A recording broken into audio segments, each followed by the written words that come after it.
All right, welcome back to Relatively Conscious. My name is Thomas Brown. Irvin Bryant. Shout out to DJ for making our beat. That's at DW made that on social media. That's Instagram and Twitter. And follow us on social media. At Kinda Woke, Instagram and Twitter. Relatively Conscious everywhere else. All right, so Irvin, you have the subject for this segment. What's up? Revenge of the Nerds. Okay? Just like the movie, you got all these Poindexter types, Silicon Valley, California West Coast, liberal elites. And they don't want to see the conservative man prosper, okay? Donald Trump, the most powerful man, at least as of the very beginning of 2021, not anymore, the most powerful man on the planet, removed, deplatformed, and that is the term, de jour, deplatformed entirely from social media based on political affiliation, based on who he is, what he says, what he does, which is what we hired him to do.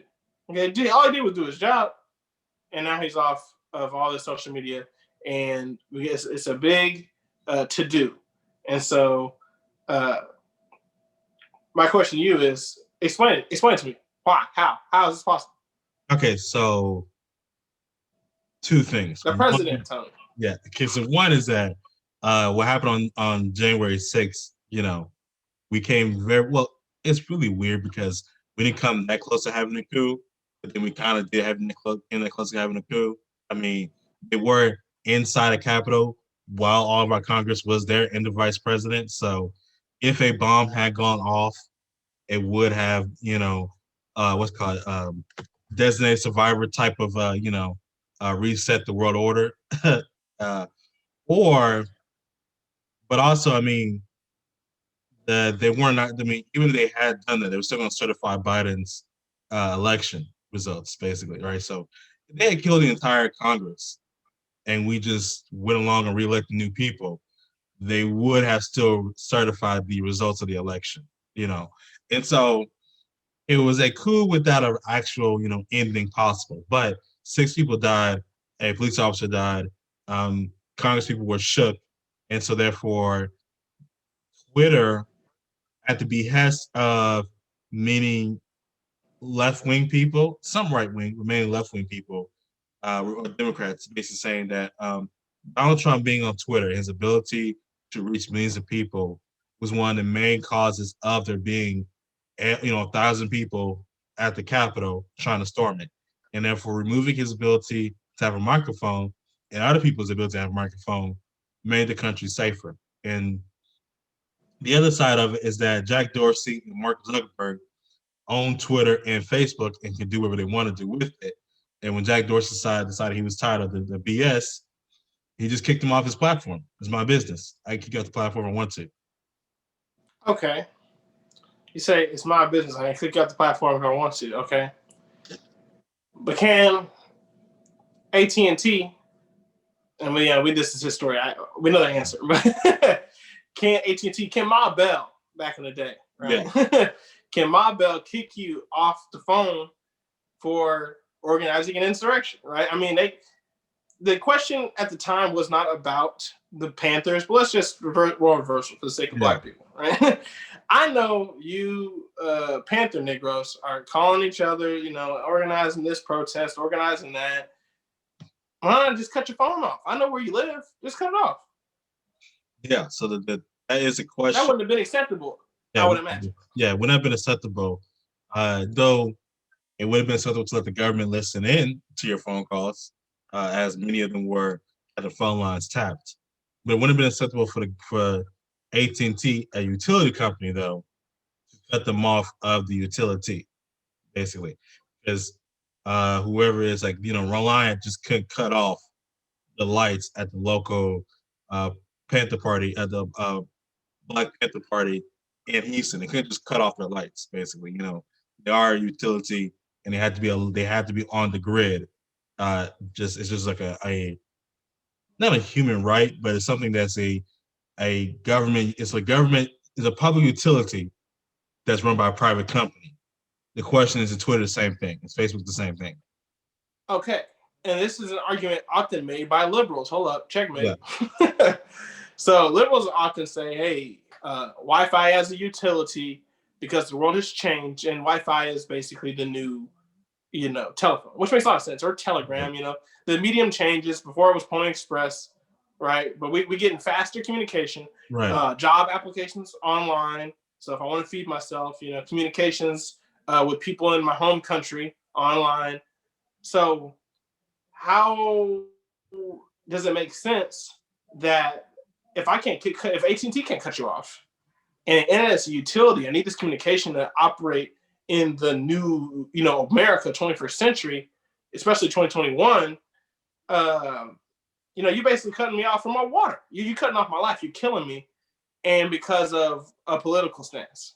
By the way, which I one last thing to add, Donald Trump is not at least legally culpable for the insurrection, right? So he and others like the My Pillow gentleman Right. Are being banned and removed and things of that nature. Some for being direct, insiders to violence, but others for being not even accessories, but for really just ginning up the spirit of Republican dissatisfaction. Right. Right. So Jim Jordan and Josh Hawley, they're saying they're being shadow banned. They're not fully banned, but they're being shadow banned. And Josh Hawley's argument is that I never said for anybody to attack the Capitol. All I said was that we needed to object to these election results because they are fraudulent, basically. And so, in that argument, a legal case, technically Twitter has no standing that Josh Hawley incited our insurrection. There's an argument, I forgot the law name is, that internet companies or like internet content companies. Sorry, it's a mouthful. So social media. Yes, think social media, but actually this law came out back when they had the AOL message. No, yeah, it's from the 90s. Yeah. It's the Digital Copyright Millennium Act is what it's called. And so it's like, and you said what? It's like message boards, basically. They were talking about message boards. It was. Yeah, the game was different. The game was different back then. But yeah, it's from the 90s, and but it's what's evolved to social media. I mean, it was the internet was a baby back then, and so what was an AOL or Yahoo forum page is now Facebook. Yeah, and so the question is, as long as they're not editorialing the content. Editorially? Yeah. As long as they're not editing the content, basically. So deciding what can and cannot be on there, making those decisions, then therefore they can make an argument they're not a newspaper, and therefore it's not their job to moderate the content. Because it's not a newspaper, I'm not an editorial page. I don't have to monitor the content. Therefore, if someone wants to post child pornography on my site, it's not my issue. The government has to take that down, basically. Right. So yeah, it originates from people like me and you. Yeah. Stealing everything on the internet. From jump. That was the MO. Everybody just wanted to steal stuff. I'm trying to make sure my phone battery doesn't die. But so people were stealing stuff, and it was like, oh, Yahoo, you just gonna let people traffic my stolen Universal Music Group property, my intellectual property on your website? I'm suing you. And Yahoo's like, yo, I mean, the amount of people on here, I can't. It's impossible for me to monitor that. And so, Digital Millennium Copyright Act, boom. All it says is that UMG, all you got to do is notify me if you find it, right? If you as the copyright holder find this copyrighted material, you charge me up as Yahoo, now YouTube or Facebook, Twitter, and I am bound legally to take it down, but I am not liable, right? Nobody's got liability. We just have to resolve the issue, and then we move on amicably, right? That's why we got the algorithm the way it is. And now I remove myself from character because I can't do this anymore. Republicans are wrong and stupid because the DMCA Act is what all these problems stem from. So first you have, since 2016, Dennis Prager, conservative advocate and a content creator, PragerU, which is not a university, it's just a YouTube channel. Wait, hold on. It started in 2016? Yeah, it started, When I first discovered the right on the internet, it was actually that particular gripe was just forming. That's interesting. So I got in when it was hot. Yeah. Yeah. So they've been complaining about this for a long time, and I'm pretty sure they lost their lawsuit, or at least that they've appealed up, and I don't think it went anywhere. But in short, they want to sue YouTube, right? Because the vast majority, if not all of their videos, are restricted, Right. suppressed. And this is a product of DMCA law, wherein YouTube, in the several waves of the ad apocalypse, if you're unfamiliar, where in the span of 2013, 2014 to the present, they continually get in trouble for people posting objectionable content on their website, right? The public and private interests say, okay, we're finding Nazi stuff, we're finding perverts trying to objectify sexualize children, we're finding children's content that isn't actually suitable for children, like, it's not Sesame Street. This is something weird. It's something in cities.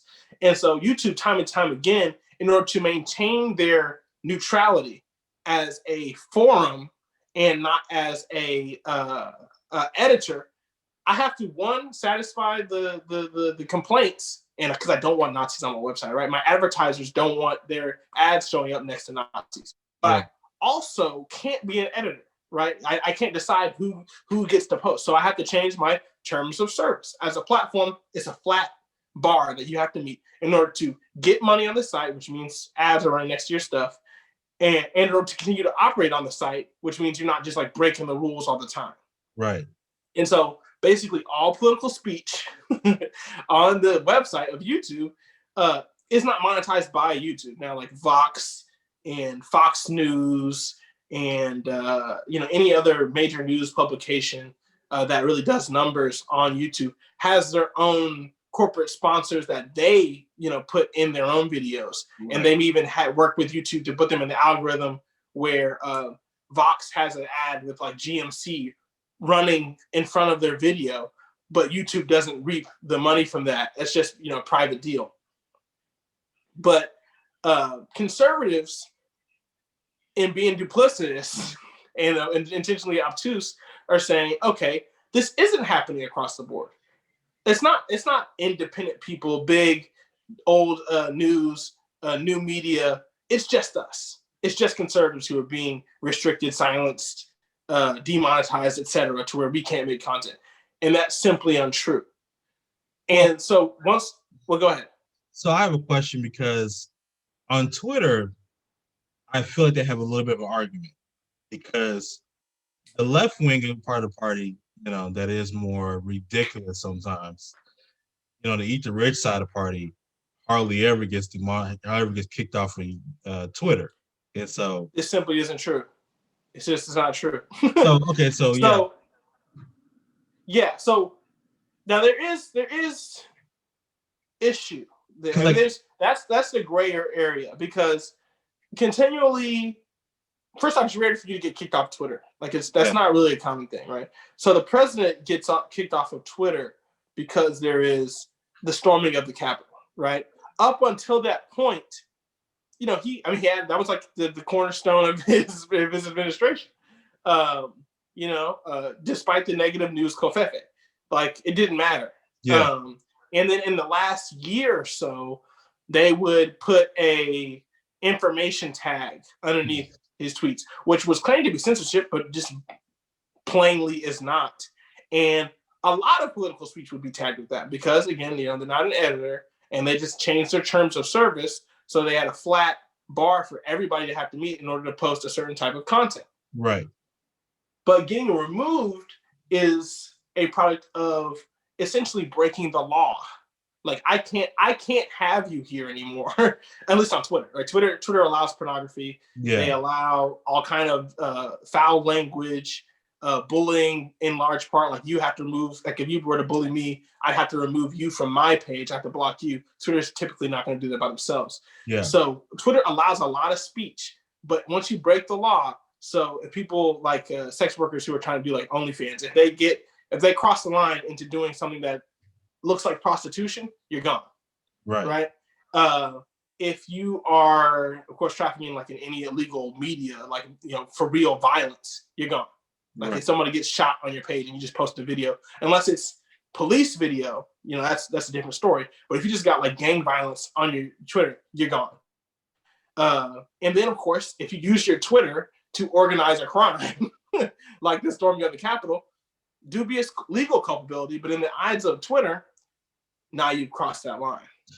Okay. And so there is an argument to say that Jack Dorsey and co, Facebook and all the Silicon Valley elite have crossed the line into doing editorial work.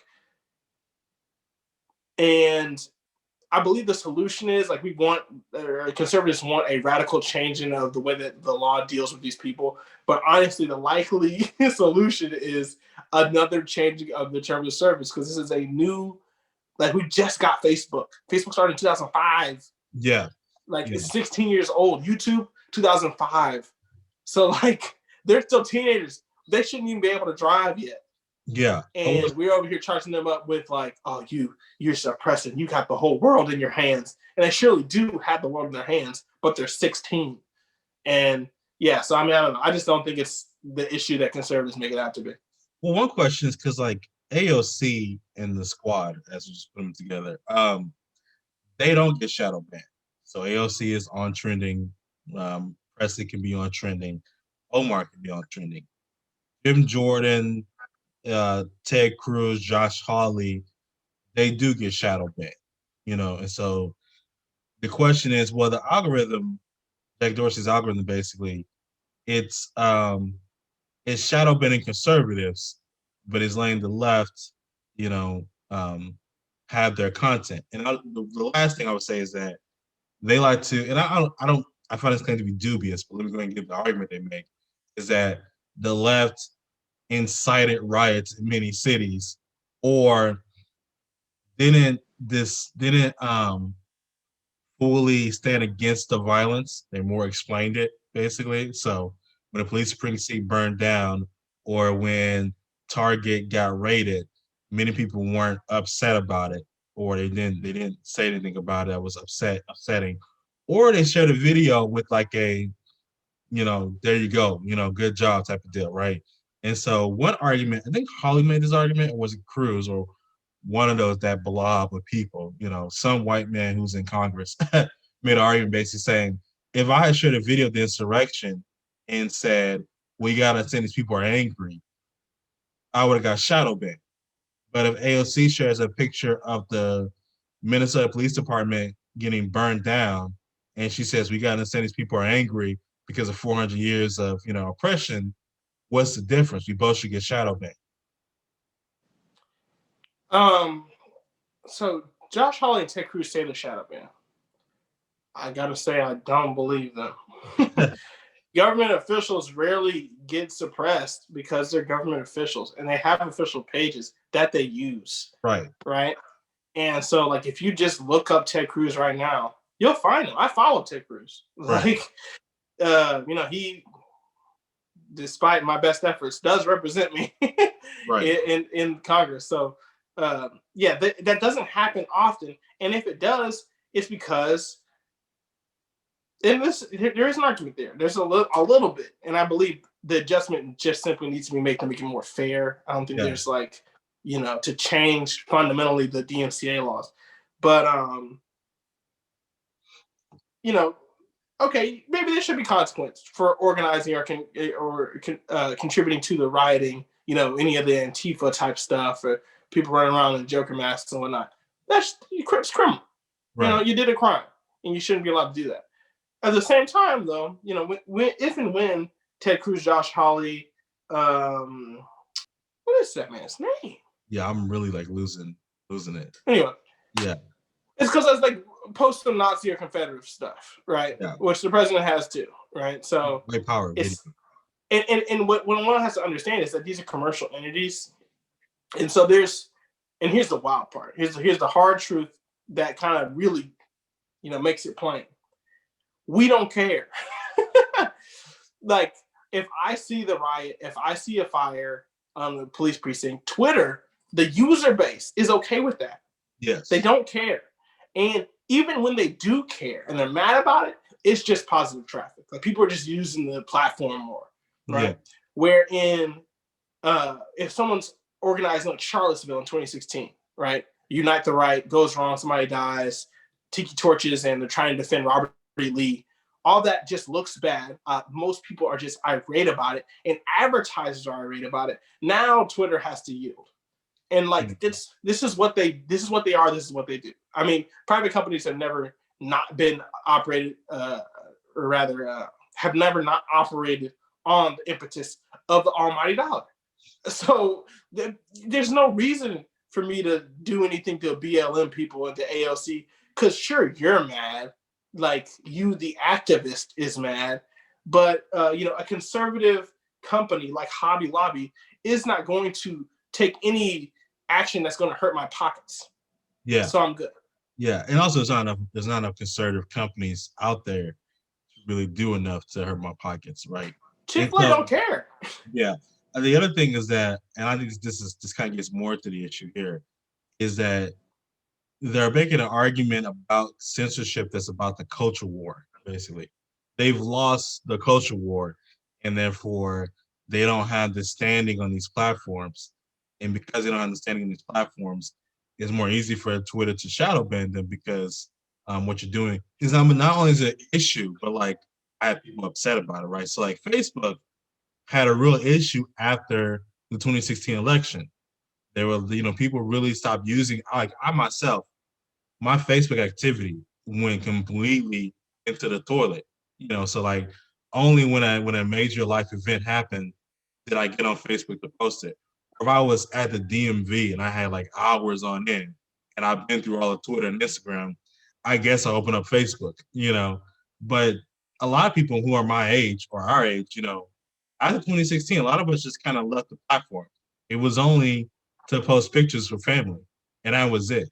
We were just kind of done with the platform because of the allegations of the 2016 presidential election, Russian meddling, right? And so I think Twitter has a bigger issue for if Twitter was to go to court to be like, I cannot be associated with the president signing a riot because look at what happened to Facebook, and therefore that's their issue. Also, Facebook's whole money routine had to change up, right? They didn't get enough people eyes on the app. So what they do now is that other apps that you have on your phone report your data to Facebook. They're like a data sharing agreement, basically. Contract, yeah. And so when I go on to the Washington Post and read an article, or go to the Wall Street Journal and read an article, it threads me back to Facebook, and they're like, well, somebody's reading this art. People are reading this article. Let me put it up on Facebook, algorithm higher, basically. And so, but they don't have the old fashioned, because you're going to post everything on Facebook and you're going to go through Facebook a whole bunch of times. They don't have that old fashioned eyeball algorithm method of making money anymore, because people have wholesale left in sight, And I think Twitter sees Facebook, and that's a cautionary tale for them. Right, and I think it all circles back to where we began with the apocalypse. People in general, I mean, advertisers were like, after Charlottesville, advertisers realized they're like, oh wait, like there are like for real Nazis, like neo-Nazi skinheads on the internet, and they're using YouTube, and I'm not gonna advertise there. Yeah.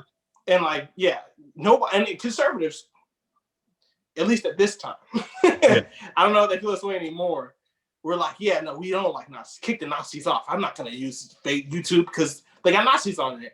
And then they, change the policies. So unless they can do, and they can't, like you said, they lost the culture war, right? Yeah. Unless they can create, which they used to really have a monopoly on, the public distaste for any particular activity that, of course, is actually criminal or is actually morally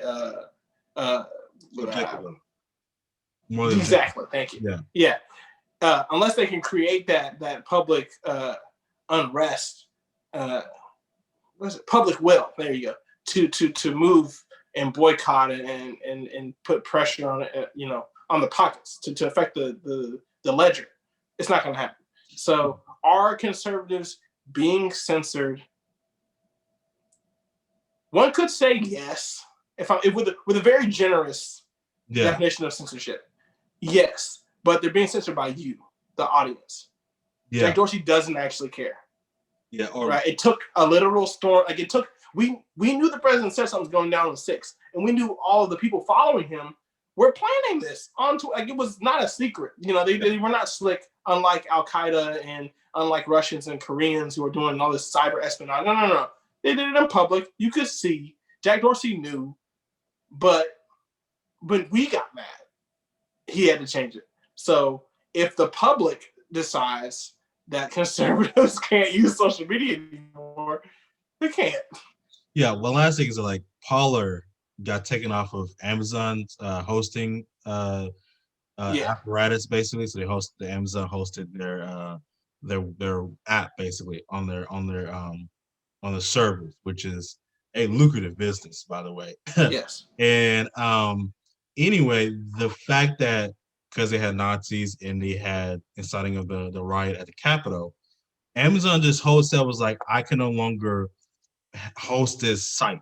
I just can't do this anymore because I have a bunch of people who I have a bunch of ad people basically who don't want to post their ads on Parler, and because of that, I just gotta get rid of the site because it's no longer profitable to me. And what people don't realize is that Amazon hosting does have this like similar terms. Everything has terms of service. Yeah. Right? Like all these internet companies have terms of service that you don't read. You just hit. You agree. And Parler agreed to them, and they even, despite being like, "Oh, we're going to be the free speech, social media," they would not allow you to be a Nazi on their site and organize violence because that stuff is illegal. And like you said, no one's going to advertise on there. You're going to make any money. But because of social pressure, true, and because they created a platform for people who could get kicked off of Twitter, only crazy people came. Yeah, basically. And they literally couldn't they couldn't get a handle on the people flocking to their site, and they got removed. So, I mean, I don't know. Conservatives, unfortunately, you've hitched your boat to Nazis, Confederates, and other violent and deplorable folk. So, I mean, if you could cut that off and, get back to leave it to Beaver type conservatism, man, maybe you'd be all right. What's the question for the week? This segment, basically. I mean, is it fair? Is it happening on both sides? Do you see it on both sides? In the comment section, let us know where you see censorship coming down. Right, left, either. Do you not see it at all? Because we only have 2 eyes, or 4, I guess, between the two of us. So, let us know what you've been looking at.